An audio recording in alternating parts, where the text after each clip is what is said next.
Greetings and welcome. This is for the energy of Virgo. The sixth house is activated. My name is Ron from Tarot of the Twin Sun. Welcome to my channel. The energy of Virgo is mutable, and that's one thing a lot of people forget.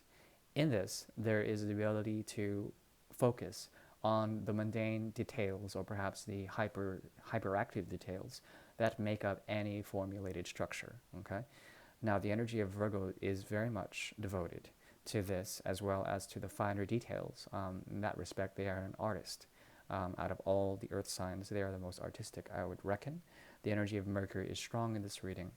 I'm going to be building a 9-card spread, and this 9-card spread has to do with the Great Mirror.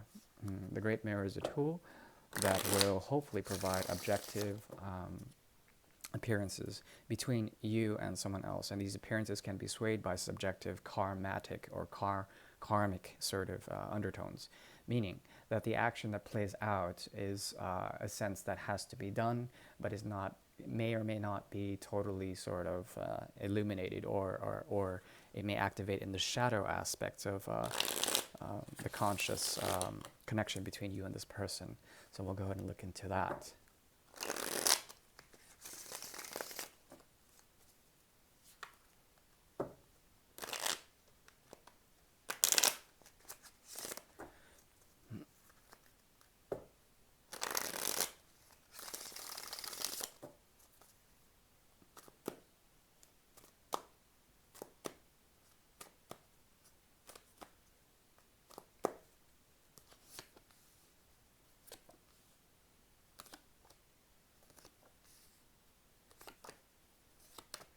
Okay, incredible changes occurring here. One in which you face your fears and are willing to put in the work into the detail here. Both of you are doing that. This is a very humbling process for them. They're not used to this, and there's something about them that is also very rigid.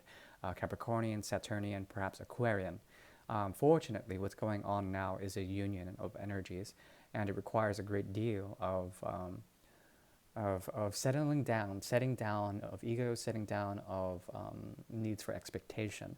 Things that are unexpected are occurring here, and it revolves around the letting loose of neurological impulses on a conscious level between you two.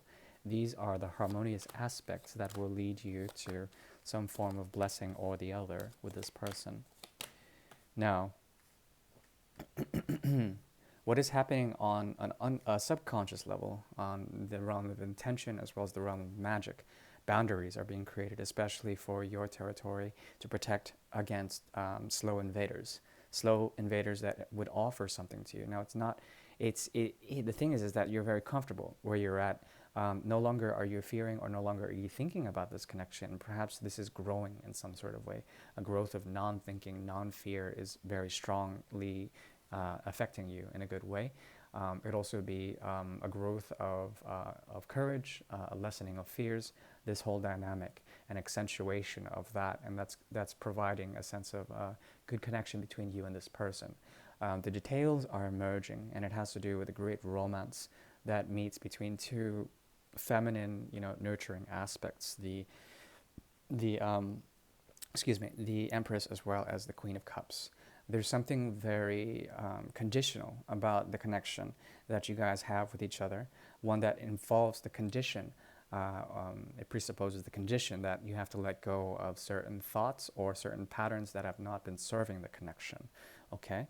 Which is a very healthy thing. At the same time, you need distance and space in order to find a sense of happiness or a sense of levity, some sort of freedom, lightness in the connection. Like, you want to find joy with or without this person, but you need that. In order to do that, you have to find a sense of space.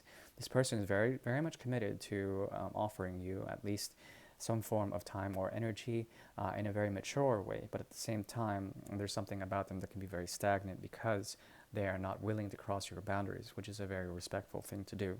But therein lies the challenge. There's something about something has to give here, and you feel that you are emotionally sort of good within yourself. You're very balanced, and you no longer need to project outwardly into the world the expectations of some inner needs that you have. You seem to be very at ease in terms of November's energy. Now, there also is something about them that needs to potentially move forward in this connection. The connection is based on the understanding of complexities, especially on your end, of some self critical or perhaps self inflicting thoughts that are very sharp on the connection, and it leads to severance of some sort occasionally just by thoughts. So you have to be very careful of your thoughts and be very pure within your intentions within the connection. Um, there is something about the runner chaser dynamic in which you are the runner. In this aspect, there's something also about great emotional undercurrents that are trying to inform the situation but are not being listened to. The connection is quite strong, and it almost makes you think that there could be a beginning, but this is debatable.